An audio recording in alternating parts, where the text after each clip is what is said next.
Bismillahirrahmanirrahim. Assalamualaikum warahmatullahi wabarakatuh. Kita akan sedikit mempelajari tentang laboratorium halal ya. Jadi dalam pemeriksaan produk halal, selain pemeriksaan dokumen yang sudah kita pelajari, juga ada pemeriksaan laboratorium ya. Pemeriksaan laboratorium ini tidak harus selalu dilakukan, kecuali memang diperlukan apabila terdapat beberapa produk yang memang memerlukan ada ketidakjelasan sehingga memang perlu diperiksa ya. Oke, ini pemeriksaan laboratorium untuk mendukung produk halal ya. Ini kita mengambil lab yang memang berlaku di Indonesia sesuai dengan Undang-Undang JPH ya. Jadi laboratorium halal di sini, laboratorium pengujian produk halal, ini didirikan untuk memudahkan pelanggan ya, dalam hal ini adalah user atau pelaku usaha ya, dalam memperoleh jasa laboratorium dalam membantu pemerintah untuk memenuhi regulasi undang-undang terkait halal ya, ini undang-undangnya. Nah, laboratorium halal di Indonesia yang sudah ada ya, yang karena memang yang mengawali adalah dari LP POM MUI, sehingga memang LP POM MUI yang sudah memiliki laboratorium halal ya yang sudah terakreditasi. Kemudian juga ada beberapa lab lain ya, misalnya Zukovindo, dan juga beberapa lab dari LPH atau lembaga pemeriksa halal. Ini ada beberapa yang memang sudah mempunyai laboratorium yang sudah siap bekerja, sudah terakreditasi ya. Nah, kita melihat ke laboratorium halal LP POM MUI ya, karena memang yang sudah puluhan tahun bekerja. Laboratorium halal LP POM MUI ini mempunyai beberapa fasilitas. Yang pertama ini adalah pengujian DNA babi ya dengan instrumentasi PCR ya. PCR ini memang memberikan dua metodenya. Jadi yang memang ini yang pertama kali mempunyai lab khusus untuk memeriksa DNA dari babi ini adalah di lab halalnya LP POM MUI. Nah, ini juga ruang lingkupnya ini cukup luas ya, selain makanan, ini juga produk-produk farmasi dan seasoning atau bumbu. Jadi dalam konsentrasi yang kecil pun ini bisa terdeteksi. Nah, kemudian lab ini juga tidak hanya menawarkan pengujian DNA babi, ini juga ada beberapa pengujian yang material non halal yang lainnya yang sering dijumpai, terutama untuk kasus-kasus di Indonesia, juga untuk lab untuk pemenuhan SNI ya. Jadi beberapa produk itu kan mempunyai SNI itu standar nasional Indonesia. Nah, di lab ini juga menyediakan jasa tersebut. Nah, beberapa instrumentasi yang mendukung, misalnya real time PCR ya, kemudian kromatografi gas ini dengan detektor, ada yang FID maupun yang MS, ICP-MS, mikroskop stereo dan sebagainya ya. Ini jadi beberapa instrumentasi yang terdapat di sana ya. Nah, layanan pengujian halal ya selama ini yang disediakan oleh LP POM dan memang menggunakan metode yang sudah divalidasi, yaitu misalnya identifikasi kulit babi menggunakan mikroskop. Jadi misalnya untuk sampel-sampel kalau makanan misalnya rambak mungkin ya, krecek begitu, kikil, atau kalau di fashion ada bahan-bahan dari kulit ya, entah itu untuk baju, untuk tas, untuk sepatu, ini ada pemeriksaan dengan mikroskop untuk melihat pola apakah ini berasal dari kulit babi ya. Kemudian pengujian daya tembus air. Contoh sampelnya misalnya sampel tinta pemilu, kosmetika, dan beberapa produk perawatan rambut ya. Jadi daya tembus air ini tergantung tujuan sih. Kalau tinta pemilu di sini kan dia harus awet tapi harus tembus air ya. Kenapa? Karena tembus air, karena nanti orang habis entah itu tinta pemilu atau tinta apapun ya, itu kan orang akan wudhu dan sholat. Jadi harus daya tembus airnya memang harus layak ya. Kosmetika ya, beberapa perawatan rambut. Nah, di sini memang standar karena kita ketika berwudu itu kan satuannya kan detik ya, kita mengguyur air. Nah, maka yang pengujian daya tembus air ini baik itu tinta, kosmetika, itu harus dalam sedetik itu sudah bisa nembus kulit. Ini hati-hati yang menggunakan cat kuku ya. Kadang saya memperhatikan beberapa orang muslimah ya, muslimah berhijab menggunakan cat kuku ya. Boleh kalau misalnya alasan oh saya sedang tidak sholat ya, sedang haid misalnya. Sesekali menggunakan kosmetika, cat kuku ya, meskipun sebenarnya untuk apa sih pakai cat kuku itu juga saya belum ini ya, tidak seberapa paham ya. Karena kan residu dari cat kuku ini tidak hanya masalah halal, tapi juga masalah dia baik atau tidak, atau sehat atau tidak. Karena kan ada residu bahan-bahan kimia yang berbahaya. Kalau dia masuk ke kulit, apalagi masuk kemudian kita makan terkelupas dan sebagainya. Maka untuk cat ya, misalnya dalam ini adalah kosmetika, apakah yang bedak, ya pokoknya di wajah ya, kemudian entah itu lipstick, entah itu ya kosmetika-kosmetika lain, itu harus tembus air. Jika kemudian boleh digunakan untuk wudhu. Kapan kita boleh menggunakan kosmetika yang waterproof misalnya ya. Jadi misalnya tadi ke dalam kondisi yang terutama perempuan ya, perempuan yang mungkin tidak sholat ya mungkin sesekali. Atau kalau misalnya menggunakan kosmetika yang waterproof, maka sesaat sebelum wudhu harus dihapus. Anda harus menghapus dengan makeup remover ya istilahnya ya. Baru dengan tadi makeupnya sudah hilang baru kita bisa wudhu. Nah ini ada studinya karena dalam hitungan detik sudah harus berhasil ditembus oleh air, itu ada pengujiannya ya. Kemudian pengujian kadar etanol menggunakan kromatografi gas, kemudian juga teknik yang banyak sekali temuannya ada pengujian kontaminan, terutama targetnya adalah protein babi pada berbagai produk.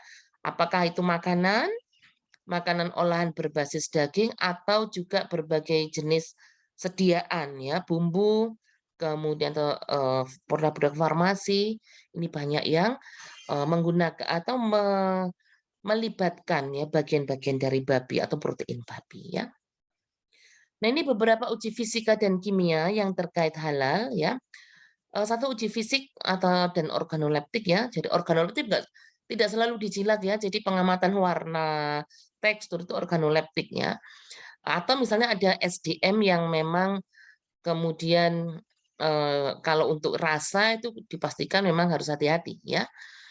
Kemudian uji proksimat, proksimat ini biasanya ada makro dan mikronutrien, uji nilai gizi, vitamin larut dan tidak larut air, golongan lemak dan turunannya, residu dari pelarut, mineral dan cemaran logam berat, uji aditif ya, pengawet, pewarna, uji daya tembus air dan uji spesifik kulit hewan dengan mikroskop. Ya, ini beberapa jenis uji yang sesuai dengan objeknya. Kemudian juga ada uji mikrobiologi dan uji molekuler ya. Uji mikrobiologi misalnya kapang, khamir ya, untuk produk-produk fermentasi, cemaran bakteri baik total bakteri maupun bakteri patogen, kemudian juga koliform. Ini kenapa penting? Karena dalam produk halal itu juga harus memenuhi standar higienis. Nah, sehingga ini kalau kita tarik ke belakang ya, kenapa waktu kemarin ada praktek dalam mengaudit ini ya, jadi pemeriksa sebagai auditor halal tidak boleh mencuci produk itu di kamar mandi, harus media yang terpisah ya, karena memang di kamar mandi ini ada banyak kemungkinan tercemar bakteri, terutama bakteri patogen. Nah, jadi standarnya memang nggak boleh mencuci makanan tuh di kamar mandi atau peralatan-peralatan produksi di kamar mandi. Nah, ternyata memang dalam standar-standar halal itu juga uji mikrobiologi di sini menjadi hal yang perlu diperhatikan ya. Bukan masalah oh ini kan nggak najis, saya di kamar mandinya juga bersih begini tidak, tapi selain boleh mungkin secara fikih kita mencuci di kamar mandi boleh ya, pakai air pancuran begitu. Tapi kalau di standar kebersihan tidak boleh. Karena ini tidak higienis ya. Kemudian uji DNA ya, DNA ini yang memang menjadi gold method untuk cemaran terutama atau kontaminan dari golongan-golongan protein dan DNA ya. Jadi yang kita deteksi di sini adalah DNA dari babi maupun bahan-bahan haram yang lain ya.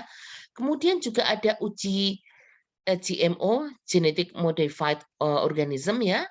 Ini juga untuk mendeteksi karena kan ada beberapa jenis dari spesies itu sudah dimodifikasi ya. Ini yang tidak boleh adalah dimodifikasi dengan gen dari babi. Boleh. Nah, kemudian uji protein spesifik dengan berbagai metode, misalnya imunokromatografi ini yang tes cepatnya ya. Nah, kapan dilakukan pemeriksaan lab ya? Kita kemarin sudah belajar memeriksa dokumen ya. Jika pada dokumen semuanya clear, semuanya halal ya. Jadi kalau pada bahan-bahan yang kalau nabati kan positif list ya. Ada beberapa bahan yang perlu dengan dokumen, misalnya tepung terigu, oh ini sudah ada dokumennya halal. Gula halal, kemudian dagingnya ini juga atau olahan-olahan daging misalnya, semuanya sudah lengkap. Sertifikat halal sudah clear, sudah tidak ada yang mencurigakan, maka tidak perlu uji laboratorium. Nah, dilakukan di sini misalnya ada yang meragukan, yang tidak jelas dokumennya, misalnya barang-barang impor atau ya tadi ada beberapa produk itu yang hasil teknologi dan ketika ditelusuri ini tidak jelas ya. Nah, maka ketika diragukan baru dilakukan uji laboratorium ya. Kemudian selain dari bahan bakunya juga kontaminan ya. Jadi karena produsen itu boleh memproduksi bahan yang halal dan tidak halal, misalnya anggaplah pabrik A begitu ya. Dia punya produk bakso. Satunya bakso sapi, satunya babi. Itu kan harus dalam pabrik dan fasilitas yang terpisah, nggak boleh campur. Jadi mulai dari bahan baku pengolahan sampai pengiriman, mobilnya katakanlah pakai mobil box itu tidak boleh nyampur. Kalau pabrik tadi punya produk yang halal dan non halal. Anggap tadi ada bakso sapi dan babi. Ya, tapi pabriknya manajemennya satu. Itu semuanya harus pisah mulai dari pembelian sampai pengiriman. Nah, jika kemudian ada kemungkinan terkontaminasi, misalnya ada alat yang tidak sengaja dipakai bersama atau ketika pengiriman kok bareng jejer ya antara bakso sapi dan bakso babi, padahal kan dia adalah makanan yang basah. Makanan yang basah. Nah, ini untuk mengetahui kontaminan mau nggak mau diuji sampelnya tadi. Diuji. Terkontaminasi nggak? Karena ketika dalam prosesnya ada yang tidak sesuai prosedur ya, entah pengiriman entah apa gitu. Harus dilakukan pengujian dan jika memang ada dugaan kontak misalnya mobil boxnya dicuci mobil boxnya tadi yang kontak dengan bakso babi ya. Kemudian ini yang sering terjadi, laporan masyarakat ketika ada produk yang mencurigakan. Jadi ini kadang pelaku usaha itu tidak ada yang sengaja bukan memasukkan ya, sengaja tidak sesuai dengan ini dokumen, misalnya dia sudah produsen bakso misalnya, produsen bakso, dia sudah punya pembelian di satu ini ya produsen ya atau di pasar begitu ya atau di RPH yang menggunakan daging sapi yang jelas halal. Ya sudah dipotong dengan cara yang syar'i. Tapi kemudian ini ada permintaan yang tinggi, dia kemudian membeli tidak di tempat tadi ya karena mungkin overload permintaan, dia belilah di pasar. Nah, di pasar tadi itu dia tidak tahu kalau kemudian dagingnya dioplos dengan celeng dan sebagainya. Ini kan sebenarnya tidak sengaja. Dia tidak sengaja membeli celeng, tapi dia tidak membeli pada tempat yang seharusnya, yang sesuai dengan kesepakatan. Ini yang tidak sengaja. Ini juga kemudian masyarakat kemudian melaporkan, menduga bahwa pabrik tadi ya, entah bakso, entah dendeng dan sebagainya, entah rendang, itu terkontaminasi. Apalagi yang sengaja. Ini juga pernah ada temuan ya. Jadi memang biasanya bukan produk-produk merek nasional. Ini bukan kita kemudian mengecilkan produk UMK ya, karena memang quality controlnya kadang-kadang memang tidak terlalu bagus. Jadi pernah ada temuan di Bandung ya, jadi pabrik olahan-olahan daging ya Cornet apa begitu ya, merek-merek yang lokal begitu ya, merek lokal. Ternyata dia membeli daging, yaitu dari mana dari entah apa namanya ya, jadi pelabuhan atau apa. Ternyata daging babi hutan atau celeng, ya. Karena yang mencurigakan misalnya kalau yang ngirim adalah los daging yang halal misalnya dari jagal Bapak siapa, begitu kan dia tidak sembunyi-sembunyi dan jelas ada kalau pengiriman dengan mobil ya, mobil box itu kan ada namanya ya. Jadi oh dari daging sapi. Tapi kemudian ada yang pengiriman yang tidak berlabel. Nah, kemudian ini kemudian menjadi temuan yang mencurigakan. Jadi ini masyarakat pun ini harus proaktif melaporkan jika ada yang mencurigakan. Kan masih curiga boleh. Curiga dilaporkan baru dilakukan pemeriksaan. Bisa jadi yang dicurigai pun ketika diperiksa juga oh ini tidak seperti yang dicurigakan. Itu kan berarti meyakinkan masyarakat bahwa produknya benar-benar memenuhi produksi halal ya. Tapi jika memang betul ada yang mencurigakan maka bisa dicabut ya, dicabut ini label halalnya dan stempel halal. Dan dia harus menarik semua produknya dan dilaporkan di khalayak bahwa produk ini cacat. Cacatnya terkontaminasi daging celeng misalnya ya. Kemudian laboratorium sudah diakreditasi ya, pastinya jadi laboratorium halal itu sudah harus diakreditasi sesuai dengan ruang lingkup halal ya. Auditor halal menyampaikan laporan hasil pengujian lab kepada LPH paling lama 5 hari kerja setelah hasil pemeriksaan ya. Jadi setelah mereka labnya menyetorkan kemudian disampaikan ke auditor, kan auditor ini akan memeriksa hasil labnya ya untuk menentukan rekomendasi kemudian dilaporkan ya. Oke, saya kira itu untuk yang lab halal ya.